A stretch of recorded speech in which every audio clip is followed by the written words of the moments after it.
Welcome back to the deep dive. Today we're opening up a really fascinating set of sources that look deep into the ancient world. But what's so interesting is that they provide this surprisingly modern, really practical blueprint for, effective planning and decision making. We're exploring the conceptual synergy between Vastu Shastra, which is the ancient Indian science of architecture and space, and the profound philosophical principles symbolized by Ganesha or Ganapati. All of our sources today really focus on this idea of a philosophical synergy in design. And just to be super clear right up front, we're not here to talk about idols or religious practice. What we're doing is using these sources to distill the fundamental requirement for mindset, the sort of intellectual and psychological prep you need before any big act of creation. Whether you're building a skyscraper or just rearranging your office. Exactly. It's like if Vastu is the physical blueprint, then Ganesha represents the conceptual software that makes sure you run that blueprint responsibly. That framing is absolutely essential. And speaking of responsibility, there is a required note we have to make before we go any further. We need to state very explicitly that this discussion is for philosophical, cultural, and conceptual understanding only. Right. We are not providing guidance for applying actual Vastu rules or remedies in the real world. Any practical decision, construction, design, anything like that, it must be guided by common sense, scientific thought, and of course, professional advice. Absolutely. This is all about the underlying wisdom.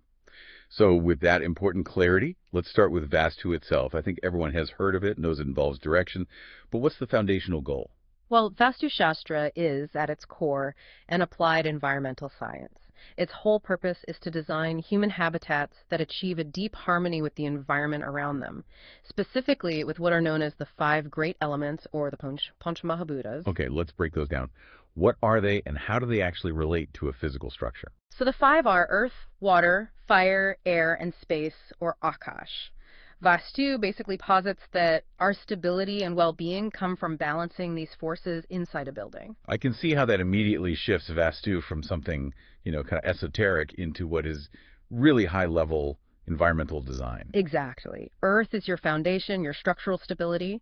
Water covers drainage, plumbing. Fire represents light, heat, energy sources. Oh. Air is all about ventilation, cross breezes. And Akash, or space, that refers to the volume, the openness, the psychological feeling of freedom you have within a space. So the goal isn't some mystical piece, it's actually profound, measurable efficiency. You balance those and you get stability, you reduce your cognitive load, you increase physical health. That's the practical output, and that is the perfect bridge to Ganesha. Traditionally, he's invoked at the start of any important project. Why is that so vital in this Vastu context? He's like the symbolic gatekeeper. He represents the clarity, the balance, the discipline you have to have before you lay that first stone. If Vastu is about prepping the physical site, Ganesha is about making sure your mind is prepped to respect the laws of that site first. And what's really fascinating is how the sources interpret his classic title, Vinaharta, the remover of obstacles. This just takes the concept straight out of the realm of fate and puts it directly into rigorous planning. Right. So if we put on an architect's hat for a second, what is a vina, an obstacle that Ganesha is meant to remove? It's the tangible, unavoidable consequence of bad design. Ah. The sources are so clear on this. Vinas are things like a foundation cracking because you didn't do a proper soil analysis, or a room that gets moldy because there's no ventilation. These are real physical impediments to health and efficiency. So the obstacle isn't just bad luck, it's an analytical failure. It's what happens when you rush or you fail to account for context. The only way to remove it is by planning properly in the first place. Precisely. Any construction disrupts the existing natural flow. Ganesha symbolizes the mental readiness you need to identify and fix these imbalances before they become huge, expensive, long-term problems. It's like a formalized pre-mortem analysis. You analyze the project as if it's already failed, just to find the weak spots now. That's a perfect way to put it. If you start a project unprepared, lacking foresight, refusing to listen to the site, driven by ego, you are literally building your own obstacles. That sets the stage so well for decoding the physical symbols. Yeah. The sources break down how Ganesha's form is basically a mnemonic for design principles. Let's start with the most obvious one, the elephant head. What does that embody? The elephant head symbolizes wisdom, of course, memory, but most critically for Vastu, it's foresight. A planner has to consider the long-term effects, the whole life cycle of the building. You mean things like energy use, maintenance costs, how it will adapt over decades? Exactly. You can't just design for today's fashion. You have to project its impact 50 years from now. That's real foresight. So many modern designs, they are obsessed with the immediate splash and they just miss this. Right, which leads to unsustainable throwaway structures. It does. And that foresight has to be ethical. For instance, putting a water tank above a bedroom for convenience without thinking about the long-term structural load, that's a failure of foresight. Okay, next up, the large ears. What's the design requirement there? What is that capacity to listen? It's the capacity to listen to both the user and the environment itself. Sure. So understanding the geological survey, the microclimate of the site, where does the wind come from, where does the sun track, but also the very specific needs of the people who will live or work there. Design has to be a response, not just an imposition. So the failure of listening is the architect who just imposes their signature style, ignoring that the client has 3 kids and needs a mudroom. It's the total opposite of an ego-driven approach. It forces a certain humility. You have to listen to the constraints first before you ever lift a pencil. Now, balancing those big features, the head and the ears, we get the small eyes. That feels like a deliberate counterbalance. It is. It's the micro to the macro. The small eyes signify sharp focus, and this translates directly to the absolute non-negotiable need for precision. So, exact measurements, correct proportions, meticulous execution of the layout. All of it. If the elephant head gives you the grand vision, the small eyes make sure the foundations are poured accurately and the joints meet cleanly. The message is that focus has to win out over the pressure of a timeline. That's powerful. The brilliant idea just collapses if the execution is sloppy. A 2-inch miscalculation in the foundation can compromise the whole thing. It absolutely can. The small eyes demand that you slow down and be meticulously correct. Okay, the balance is incredible. So finally, maybe the most profound symbol, the Mushak Vahan, the little mouse vehicle he rides. What on earth is the architectural takeaway from a mouse? The mouse represents control over desire and impatience. Think about it. A mouse is fast, it scurries, it's easily tempted by what's right in front of it. It's the perfect symbol for unmanaged desire and ego. I can just picture this being violated constantly on a construction site. The pressure to finish early or to use a cheaper material or to add some flashy feature that doesn't really serve a purpose. Absolutely. This is the ethical anchor of the whole system. The message is avoid decisions based on fleeting trends or short-term savings that compromise quality, or the architect's ego just trying to do something never done before. Wow. It demands that you make choices that serve function and longevity, not just pride or impatience. That is a masterclass in intellectual discipline, pulled entirely from a visual symbol. Foresight, listening, focus, and control over impatience. This is the mental prep you need before you build anything of value. And that internal discipline links perfectly to the internal structural management of a building, which is symbolized by Ganesha's large stomach. Right, the idea that it can absorb huge amounts of energy, good and bad, and just maintain that internal balance. So how does that translate into architecture? It relates conceptually to the Brahmasthan. Okay, define the Brahmasthan for us and connect that metaphor. The Brahmasthan is the absolute central point, the energy hub of any structure. It's conceptually the heart and lungs of the building. And Vastu principles universally mandate that this area has to be kept open, clear, and free of heavy loads. So no walls, no clutter. Right. It's to ensure unimpeded flow, both energetic and physical, throughout the whole structure. So just like the stomach processes everything and maintains a person's core balance, the Brahmasthan manages the building's internal flow.